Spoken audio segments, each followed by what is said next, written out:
புரட்சி கலைஞர் விஜயகாந்த் இன்று நம்மிடையே இல்லை.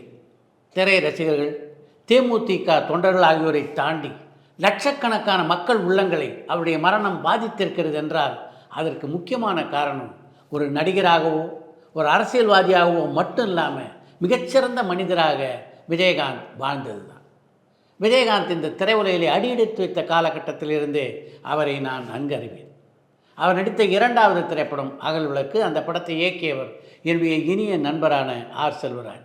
அவர் தான் முதல் மரியாதை, வண்ணக்கிளி போன்ற படங்களுக்கு கதை எழுதியவர். அந்த படத்தினுடைய படப்பிடிப்புக்கு செல்லும் போதெல்லாம் காலையில் என்னுடைய அலுவலகத்துக்கு வந்து என்னை ஏற்றி கொண்டு தான் அந்த படப்பிடிப்புக்கு செல்வார் விஜயகாந்த். அந்த அளவுக்கு எனக்கும் அவருக்கும் மிக நெருக்கமான பழக்கம் அந்த காலகட்டத்திலேயே இருந்தது. சில திரை நட்சத்திரங்களை பற்றி குறிப்பிடும்போது அவர்கள் இயக்குனருடைய டெலைட் அப்படின்னு சொல்லுவாங்க. அது மாதிரி விஜயகாந்தை பொறுத்த வரைக்கும் பத்திரிகையாளருடைய டெலைட் என்று சொல்லலாம். பத்திரிகையாளர்கிட்ட அவருக்கு இருக்கிற மரியாதை இருக்க அது மிக மிக மிக அதிகம். அதே மாதிரி தான் அவருடைய அலுவலகத்துக்கு ஒரு பத்திரிகையாளர் சென்று விட்டார் என்றால் அவருக்கு அங்கே ராஜ மரியாதை கிடைக்கும்.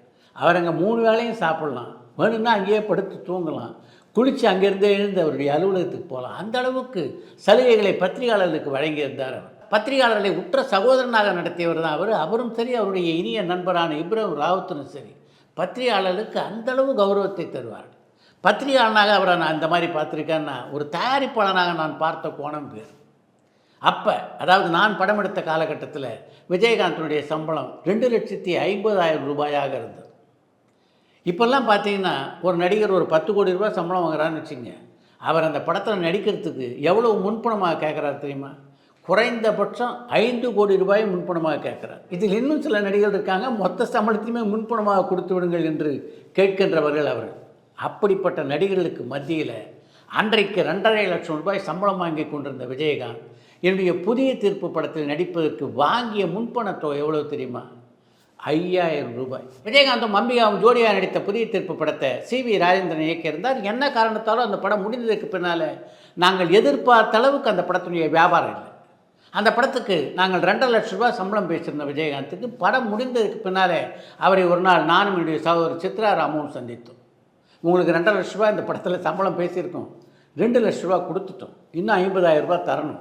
இந்த படத்தை பொறுத்த வரைக்கும் நாங்கள் எதிர்பார்த்த அளவுக்கு வியாபாரம் நடக்கலை. உங்களுக்கு கொடுக்க வேண்டிய 50,000 ரூபாய் கொண்டு வந்துருக்கோம், உங்களுக்கு கொடுக்கணும்னு சொன்னால் அதை கொடுத்துட்றோம், இல்லை ஏதாவது கொஞ்சம் குறைத்து கொள்ள முடியும் என்றால் நீங்கள் கொஞ்சம் உங்களுடைய சம்பளத்தை குறைத்து கொள்ளுங்கள் என்று விஜயகாந்திடம் நாங்கள் கேட்டோம். எங்களுடைய எண்ணம் என்னவாக இருந்ததுன்னா ஒரு 25,000 ரூபாய் குறைச்சிப்பார், மிச்சம் 25,000 ரூபா கொடுத்துட்டு வந்துடலாம் அப்படின்ற எண்ணத்தில் தான் நாங்கள் அவரை சந்தித்தோம். ஆனால் விஜயகாந்த் என்ன பண்ணார் தெரியுமா?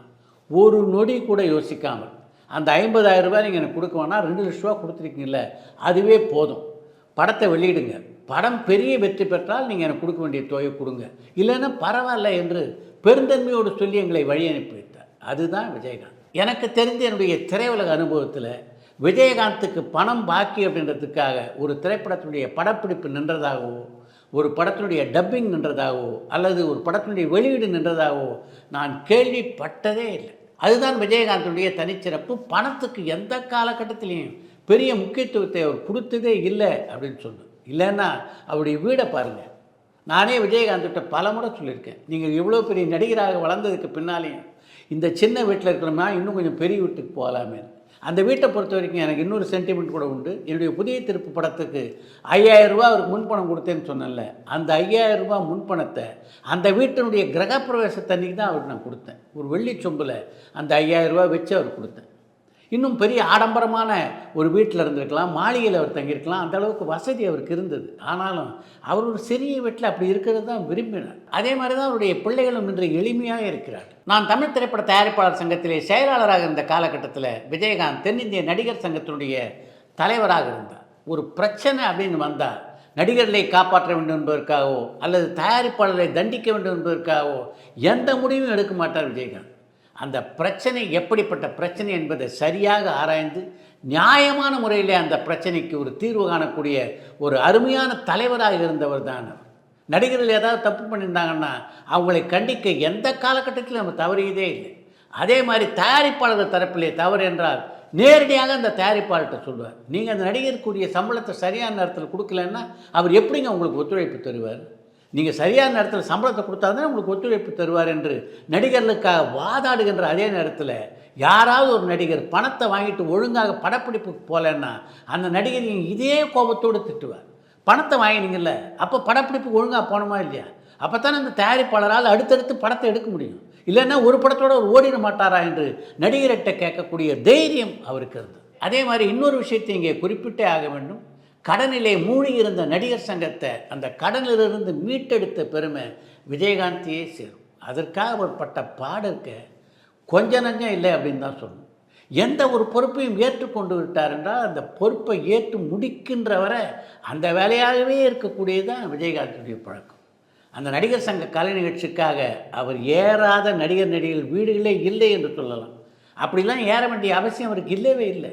ஆனாலும் அவர்களெல்லாம் சந்தித்து அந்த கலை விழாவை வெற்றிகரமாக நடத்தி அதன் மூலம் நடிகர் சங்கத்தினுடைய கடனை அடைத்து அந்த நடிகர் சங்கத்தை மீட்டெடுத்தவர் விஜயகாந்த். 1979ஆம் ஆண்டிலே இனிக்கும் இளமை என்ற திரைப்படத்தின் மூலம் தமிழ் சினிமாவிலே அடியெடுத்து வைத்த விஜயகாந்த் சரியாக 25 ஆண்டுகளில் 2005ஆம் ஆண்டு தேசிய முற்போக்கு திராவிடக் கழகம் என்ற ஒரு கட்சியை தொடங்கி அரசியலிலே அடியெடுத்து வைத்தார்.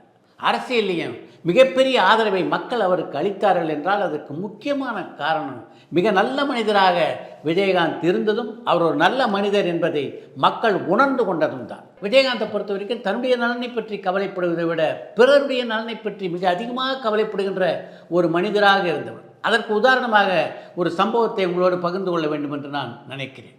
விஜயகாந்தனுடைய கட்சி மிகச்சிறப்பாக செயல்பட்டு கொண்டிருந்த காலகட்டத்தில் 5 பிரபலமான இயக்குநர்கள் அவருடைய கட்சியிலே தங்களை இணைத்து கொள்ள விரும்பினார். அதற்கு தேதி கேட்டு விஜயகாந்தை அவர்கள் அணுகினார். எந்த நடிகராக இருந்தாலும் என்ன சொல்லுவாங்க, அடுத்த மாதமே தேதி தருகிறேன், விழாவை மிக சிறப்பாக நடத்தி விடலாம், நீங்கள் எல்லோரும் வந்து கட்சியிலே சேர்ந்து கொள்ளுங்கள் என்று தானே சொல்வார்கள். ஆனால் விஜயகாந்தனுடைய சிந்தனை வேறு விதமாக இருந்தது. நீங்கள் 5 பேருமே இன்றைக்கி பிரபலமான இயக்குநர்களாக இருக்கீங்க, என்னுடைய கட்சியில் நீங்கள் சேர்ந்தீங்கன்னா நிச்சயமாக பிரபலமான பல கதாநாயகர்கள் உங்களுக்கு தேதி கொடுக்க மாட்டாங்க, அவங்களை உங்களால் இயக்க முடியாது. என் மீது உங்களுக்கு இருக்கின்ற அன்புக்கு என்னுடைய இதயபூர்வமான நன்றி.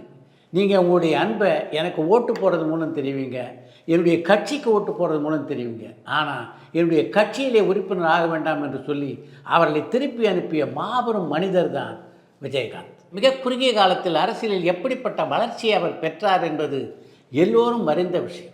அவருடைய உடல் நலம் மட்டும் அவருக்கு ஒத்துழைப்பு தந்திருக்குமானால் அரசியலில் மிகப்பெரிய உயரத்தை அவர் தொட்டிருப்பார் என்பதில் யாரும் மாற்று கருத்து கொள்ள முடியாது. தன்னுடைய ரசிகர்களை எப்படி விஜயகாந்த் ரசிகனாக பார்த்ததில்லையோ அதே மாதிரி தான் கட்சி தொண்டர்களையும் அவர் தொண்டனாக பார்த்ததே இல்லை, தன்னுடைய குடும்ப உறுப்பினராகவே பார்த்தார். அதனால தான் அவருடைய கட்சியும் பார்த்தீங்கன்னா ஏறக்குறைய ஒரு மிகப்பெரிய குடும்பம் போலவே செயல்பட்டது என்று சொல்லலாம். 1952ஆம் ஆண்டு மதுரையிலே பிறந்த விஜயகாந்த் இன்றைக்கு இந்தியா முழுவதும் தெரிந்த நடிகர், இந்தியா முழுமைக்கும் அறிமுகமான ஒரு அரசியல் கட்சி தலைவர்.